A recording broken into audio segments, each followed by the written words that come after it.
profesor de la Universidad de Jacksonville en los Estados Unidos. ¿Cuál es la materia que normalmente das allí? La que más y con más estudiantes es International Studies, que sobre América Latina, el mundo, pero también doy arquitectura, pero básicamente estudios internacionales. Ampliamente preocupado por toda América, tiene un libro que se llama La frontera salvaje.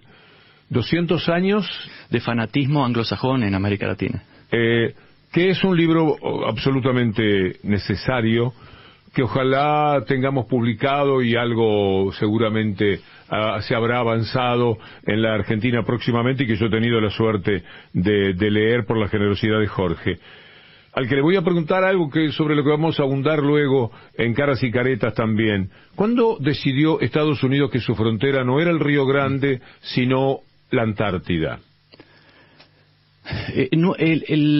Para Estados Unidos la frontera ha sido siempre un área ambigua. La frontera de Estados Unidos ha sido las fronteras de los demás.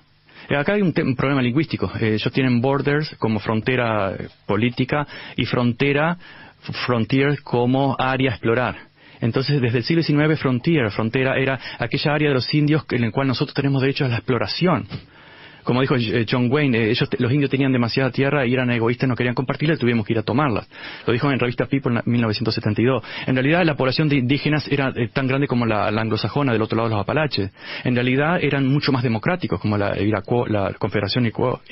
Era una confederación democrática y aceptaban incluso una diversidad de extranjeros mucho antes de la fundación de Estados Unidos.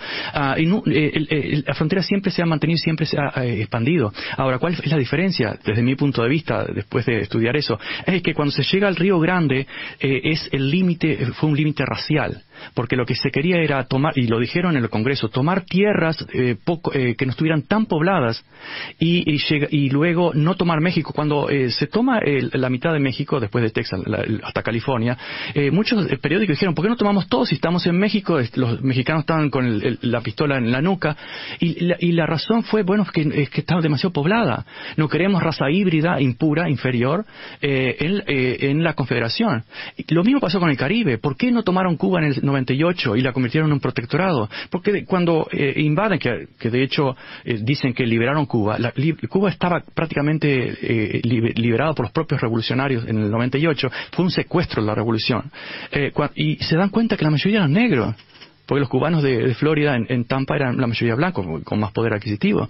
Y no querían, ya tenían problemas con los negros después de Lincoln. No querían seguir teniendo problemas con más población de negros. Entonces no más Estado. De hecho, Arizona y Nuevo México se convierten en Estado en 1912, después de 80 años después. ¿Por qué? Y ellos mismos lo decían, hasta que no se blanquee, hasta que el inglés y la raza blanca no sea mayoría, no podemos darle derecho a voto. Es decir, para sintetizar y responderte, se llega al Río Grande y luego, más allá, protectorados, es decir, dominar los mares es dominar el mundo, pero necesitamos puntos. Puerto Rico, que sigue siendo una colonia, Guantánamo, que es donde se violan los derechos humanos en Cuba, Guam en las Filipinas, y ya actualmente 800 bases militares, cárceles secretas de la CIA, etcétera.